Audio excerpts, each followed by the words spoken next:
Hello guys, welcome to my channel Virat study. यहाँ पर आज जर्नल साइंस के 15 क्वेश्चंस हैं और प्लीज़ जल्दी से जल्दी याद कर लीजिए। बहुत टॉप मोस्ट इंपॉर्टेंट एमसीक्यूज़ हैं। Now start question first. Opium is obtained from the dry latex from which part of the Papaver somniferum plant? Stem, leaves, poppy, stem joints. The right answer is poppy. Opium is dried latex which is obtained from the seed capsules of the opium poppy Papaver somniferum. Next question.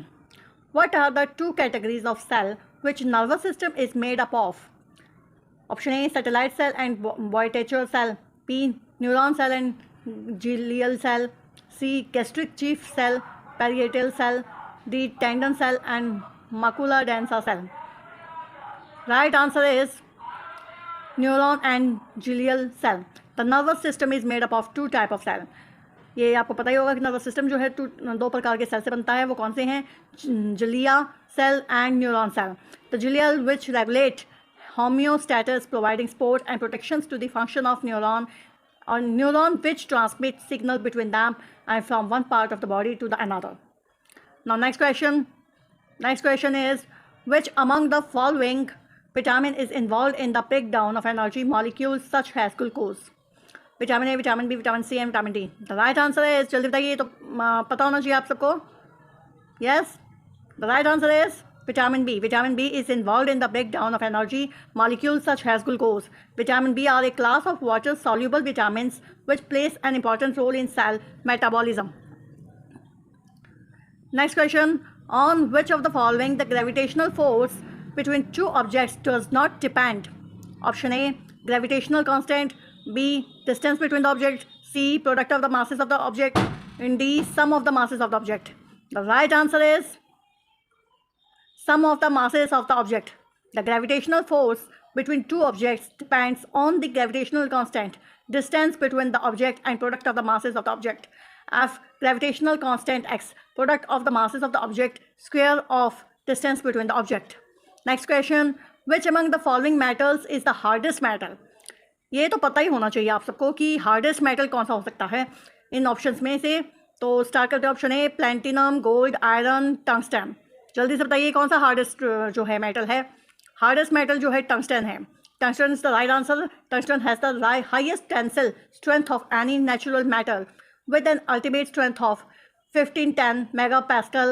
Tungsten has the highest melting point, 3422 Celsius, 6192 Fahrenheit, lowest vapor pressure at the temperature above 1650 degrees Celsius and 3000 degree Fahrenheit.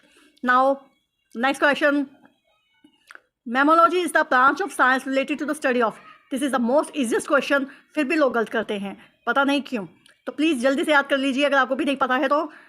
Mammalogy is the branch of science related to the study of mammals, breast, mollusc, none of this. The right answer is mammals. ये सभी question ऐसे हैं जो हर exam में पूछे जाते हैं, जरूर आते हैं। इनमें से एक या दो क्वेश्चन तो हर हाल में पूछा जाता है। Next question. Who among the following is considered as the father of microbiology? Stephen Hales, Antonie van Leeuwenhoek, Edwin John Butler, Pier Antonio Micheli. Yes, microbiology के जो फादर हैं वो कौन हैं? Tell. The right answer is Antonian von Leeuwenhoek. Antonian von Leeuwenhoek used the single lens microscope he built to make the first observation of bacteria and protozoa. Leeuwenhoek is universally acknowledged as the father of microbiology. ये याद रखिएगा कि ल्यूवेनहोइक जो हैं वो universally acknowledge किए गए हैं माइक्रोबायोलॉजी के father. Next question. Plant that reproduce by spore are classified into which of the following? Bryophytes, saurophytes, sporophytes. Option C जो है cryptogams, D thallophytes. What is the right answer? The right answer is plants that reproduced by spore are classified into which of the following? The right answer is this question, option C, cryopotagoms. Cryopotagoms is a plant or plant-like organism that reproduce by spores without flowers or seed. Next question. A part of the body that turn into the part of the body that turns into feathers in bird. Option A hind limb, B fore limb, C pelvic girdle, D none of the above. Yes बताइए जल्दी। The right answer is forelimb. The part of the body that turn into feather in bird is forelimb. The forelimb of bird turn into feathers which help them to fly. Yes. Next. What causes the twinkling of star? जो ये हमारे stars हैं ये twinkle करते हैं, इनका क्या कारण है? Why they twinkling? Option A, atmospheric refraction of starlight. B, dispersion of starlight. C, scattering of starlight. And D, none. Yes. The right answer is atmospheric refraction of starlight. इस वजह से वो जो हैं stars जो हैं twinkle करते हैं. Atmospheric refraction of starlight. The twinkling of a star is due to atmospheric refraction of starlight. The starlight on entering the Earth atmosphere undergoes refraction continuously before it reaches the Earth. Next question. Which of the following is the lens of the eye? ये बहुत easy question है, सबको पता होना चाहिए.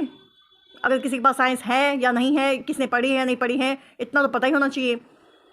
The right answer is bioconvex lens is the lens of the eye. Okay, the lens of the eye is bioconvex, relatively a cellular, optically transparent intraocular structure. It serves to transmit light to the retina with the least amount of light scattering along with the cornea.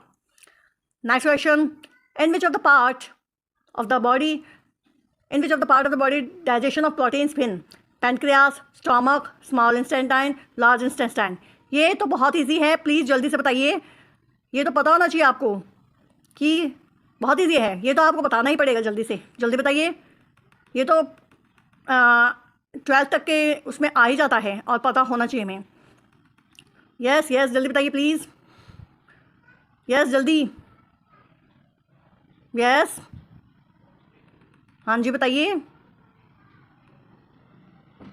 बता सकते हैं. The right answer is stomach. Okay. Protein digestion begin when you first start chewing. Protein जो है digestion होना start होता है जब आप चबाना स्टार्ट करते हो. Your saliva contain 2 enzymes. जो आपका saliva वो दो तरह के enzymes रखता है, amylase and lipase. They mostly break down carbohydrate and fats. Once a protein source reaches your stomach, hydrochloric acid enzymes called protease to break it down into shorter chain of amino acid. The next question. A test is used to determine the sex of the fetus. ये question भी बहुत important है, mostly पूछ लिया जाता है. तो ये कौन सा टेस्ट है जिससे हम जो है फीटस के सेक्स को डिटरमाइन करने में यूज़ करते हैं? डॉक्टर यूज़ करते हैं या करते थे, अब तो बैन हो चुकी हैं चीज़ें. ये जो राइट आंसर है जल्दी बताइए. एमिनोसाइंथेसिस, एमिलियोडोजेनेसिस, एमनियोनिक फ्लूइडिक. यस कौन सा टेस्ट है वो? The right answer is amniocentesis. याद रहे कि इंडिया में ये एक पनिशेबल ऑफेंस है. क्या है पनिशेबल ऑफेंस? कि जो कोई भी जो फीटस है उसका सेक्स डिटर्मिनेशन नहीं कर सकता, चाहे वो डॉक्टर हो चाहे वो आम आदमी हो. तो ये चीज़ प्रोहिबिटेड है. हम कोई भी determination of the sex of foetus is prohibited and punishable offence in India. Right. Next question.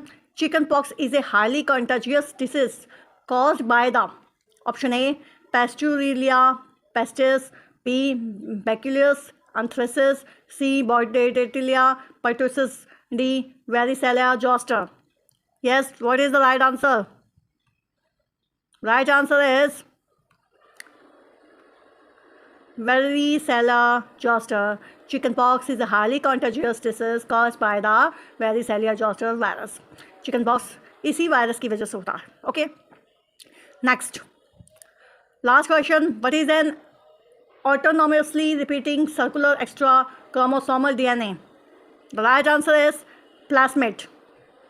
A plasmid is an autonomously repeating circular extra chromosomal DNA. They naturally exist in bacterial cell and they also occur in some eukaryotes. Please आप सबसे request है कि मेरे channel को subscribe करें, मेरी videos को share करें और लाइक करें. Thank you so much.